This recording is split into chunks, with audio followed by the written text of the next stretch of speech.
আল্লাহ তাআলা যেই ফেরেশতাকে যেই কাজের জন্য বানিয়েছেন ওই ফেরেশতা ওই কাজে নিয়োজিত আছে। হযরত জিবরাইল আলাইহিস সালাতু ওয়াস সালামকে যেই কাজে বানিয়েছেন ওহী দান প্রদান করার জন্য জিবরাইলকে বানিয়েছেন। জিবরাইল শুরু থেকে নিয়ে সৃষ্টির শুরু থেকে নিয়ে আজ পর্যন্ত আমাদের নবী আলাইহিস সালাম পর্যন্ত যত ওহী নিয়ে আসছেন এই কাজ ছিল হযরত জিবরাইল। যত মৃত্যুবরণ দুনিয়াতে আজ পর্যন্ত ঘটেছে এই কাজের দায়িত্ব হলো হযরত আজরাইল মালাকুল মউতকে দেয়া হয়েছে। ইসরাফিলকে সিংহা দিয়ে দাঁড় করিয়ে দেয়া হয়েছে। সিংহায় ফুঁক দেওয়ার জন্য যখন বলা হবে সে ফুঁক দিবে। তো একজন ফেরেশতার ক্ষমতা নাই অন্য ফেরেশতাকে সে দায়িত্ব দেওয়া। শুধুমাত্র মানুষ পারবে ইচ্ছা করলে কিছু একটা করতে।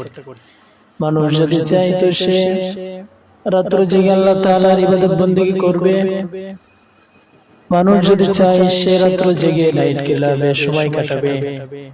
মানুষ যদি চায় রাত্র জেগে আল্লাহ তাআলার জিকির করবে। আবার যদি চায় তো সে গুনাহের ভিতরে লিপ্ত থাকতে পারে। এটা হলো মানুষের ইখতিয়ার। আল্লাহ তাআলা এই ইচ্ছা মানুষকে দিয়েছেন। এই ইচ্ছাটা দুনিয়াতে আল্লাহ পাক মানুষকে দিয়েই পাঠিয়েছেন। কেন পাঠিয়েছেন? যাতে করে আল্লাহ তাআলা দেখতে চান যে বান্দা সে কি আল্লাহ তাআলার কথাই শুনে নাকি শয়তানের কথায় চলে। এই জন্য আল্লাহ তাআলা মানুষকে একটা ইচ্ছা দিয়েছেন। তো এই ইচ্ছাকে নিজের মর্জির মতো ব্যবহার করা যাবে না। ইচ্ছাকে আল্লাহ তাআলার মর্জির মতো ব্যবহার করতে হবে। নিজের নফস যেটা চায় নফসমারা তাকে তার মতো চলতে দিলে হবে না। এই নফসটাকে আল্লাহ তাআলার সাথে মিলাইতে হবে। যেমন এক বুজুর্গ এক পাগলের কাছে গিয়েছে। ওই পাগলকে বলতেছেন যে ভাই আপনি কেমন আছেন?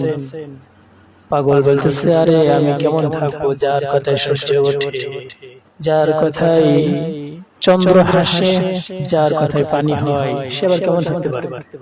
তো ওই যে লোক জিজ্ঞাসা করেছিল বলতেছে কোন পাগলের কাছে চলে আসলাম? এর কথাই বলে সূর্য ওঠে, এর কথাই বলে চন্দ্র হাসে, এর কথাই নাকি বৃষ্টি হয়। তো বললেন আরে ভাই তুমি কি জানো এই বৃষ্টি আসমান থেকে বর্ষণ কে করায়, এই সূর্যকে ওঠায়, এই চন্দ্রকে আল্লাহ তাআলা কি আলো দিতে বলে। আল্লাহ তাআলা এই চন্দ্রকে আলো দিতে বলে এই জন্য চন্দ্র আলো দেয়। আল্লাহ তাআলা সূর্যকে উঠতে বলে এই জন্য সূর্য ওঠে। আল্লাহ তাআলা বৃষ্টি বর্ষণ করতে বলে এই জন্য বৃষ্টি হয়। তো আমিও তো আমার মাওলার মর্জিকে আমার মর্জির সাথে এক করে দিয়েছি। তো আল্লাহ তাআলার ইচ্ছা বৃষ্টি হওয়া কেমন যেন আমার ইচ্ছা বৃষ্টি হওয়া, আল্লাহ তাআলার ইচ্ছা পানি হওয়া কেমন যেন আমার ইচ্ছা পানি হওয়া, আল্লাহ তাআলার ইচ্ছা সূর্য ওঠা কেমন যেন আমার ইচ্ছা সূর্য ওঠা, আল্লাহ তাআলার ইচ্ছা চন্দ্র হাসা কেমন যেন আমার ইচ্ছা চন্দ্র হাসা। তো এই কারণে নিজেকে নিজের ইচ্ছাকে আল্লাহ তাআলার দিকে করে দেওয়া। কেউ যদি ইচ্ছা করে তো সে রাত্র জেগে গুনাহে লিপ্ত থাকতে পারে। আবার কেউ যদি ইচ্ছা করে তো সে রাত্র জেগে ইবাদত বন্দেগী করতে পারে। যেমন ইচ্ছা করে 40 বছর ধরে রাত্র জেগে ইবাদত বন্দেগী করেছেন, 40 বছর একাধারা ঈশা রুজু দ্বারা ফজরের নামাজ পড়েছেন। ইমামে আজম আবু হানিফা রাহমাতুল্লাহ আলাইহি 40টা বছর তিনি একটা ইচ্ছা, তিনার ভিতরে ইচ্ছা যে তিনি ইচ্ছা সাধন করেছেন। তিনি 40টা বছর নিজের বিবির কাছে রাত্র যায় নাই। তিনি তার ইচ্ছাটাকে আল্লাহ তাআলার ইচ্ছার সাথে করে দিয়েছেন। ইমামে আযম আবু হানিফা রাহমাতুল্লাহ আলাইহি 40টা বছর ইবাদতে কাটিয়ে দিয়েছেন। তাদের ইচ্ছা আর আমাদের ইচ্ছা। তো এশার নামাজে ইমামে আযম উপস্থিত হলেন ইমামে আবু হানিফা রাহমাতুল্লাহ আলাইহি।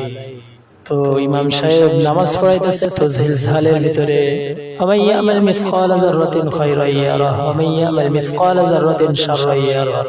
যে যতটুকু নেক আমল করবে যার পরিমাণও তাকে বাদ দেওয়া হবে না, ধরা হবে, এবং যতটুকু খারাপ আমল করবে ততটুকু তার নেকি থেকে কমানো হবে না, ততটুকু তার নেকিতে আমলনামায় ওজন করা হবে।